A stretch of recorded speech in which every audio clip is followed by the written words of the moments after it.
Ce programme vous est présenté en partenariat avec la Mutuelle Saint-Martin, la santé partagée.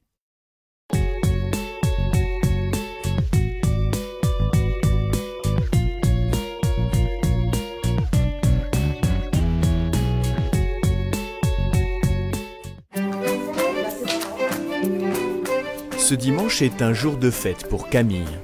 On se fait toute belle. Toute belle pour ce grand jour. Cette petite fille de 8 ans va faire sa première communion à l'église Saint-Vincent d'Orléans. J'ai une robe, un pull et des chaussures blanches pour appeler le baptême. Et ici, c'est toute la famille qui attend ce grand moment. Il reste que Augustin et Benoît. Voilà. Et quand chaque membre avance dans sa vie de chrétien, c'est toute la famille qui avance en fait. Marc et Anne ont 6 enfants. Camille est la 4e. La célébration a lieu dans 3 quarts d'heure.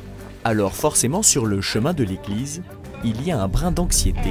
Oui, un peu stressé. Alors le rôle de la famille, c'est évidemment d'entourer Camille, de prier avec elle pour se partager ce grand moment de sa première communion. Les parents, les frères et sœurs, on sera juste à côté, enfin pas très loin derrière. Et également de montrer à l'ensemble de l'Assemblée notre grande joie. Un témoignage donc pour toute la communauté paroissiale. Ils ont vu nos enfants depuis déjà tout petits, donc ils les voient grandir eux aussi, et c'est le témoignage de famille pour la communauté. Ouais, grande famille de l'Église également, voilà, c'est ça.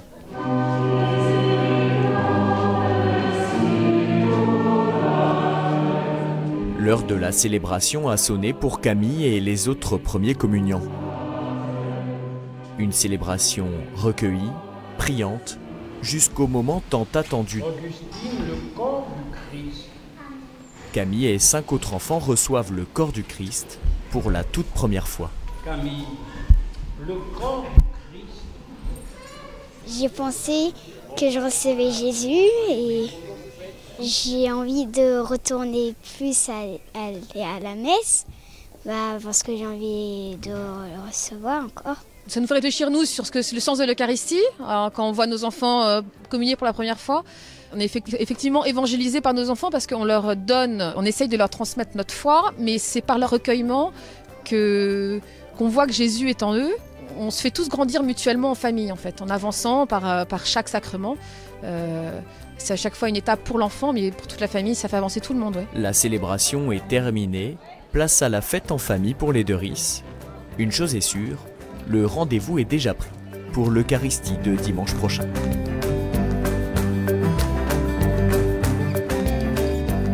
On est tous touchés d'une façon ou d'une autre par la cérémonie elle-même. Elle rayonne quelque chose d'un peu exceptionnel. C'est vraiment, la fête de la rencontre. Ça nous échappe parce que c'est une réalité qui se vit dans le cœur à cœur avec le Seigneur.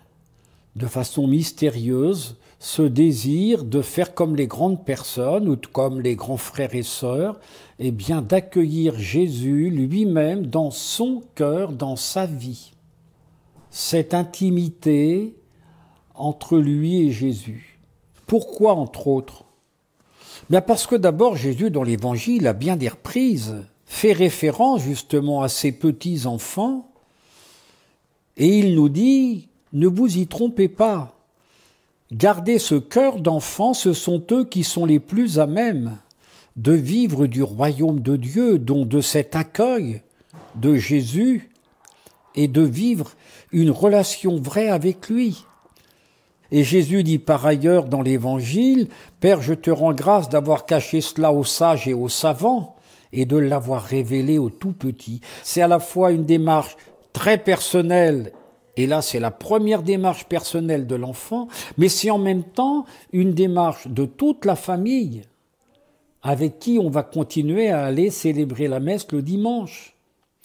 Et puis c'est aussi la fête de la famille paroissiale. C'est toute l'Église qui vit ce temps fort de plusieurs de ses enfants. Et au fond, nous, les adultes, si on veut garder la beauté, la joie, l'émotion de notre messe de première communion, les enfants nous le rappellent et nous encouragent à retrouver sans cesse ce cœur d'enfant, cette confiance qu'un enfant rayonne envers son papa, sa maman, et puis il se laisse aimer, il complique pas la vie, et il aime à son tour, avec ses mots à lui. Aidez votre enfant à garder toujours intacte cette beauté des origines, des débuts. C'est tout cela que Jésus vient nous aider à vivre en transformant notre cœur par cette nourriture de l'Eucharistie.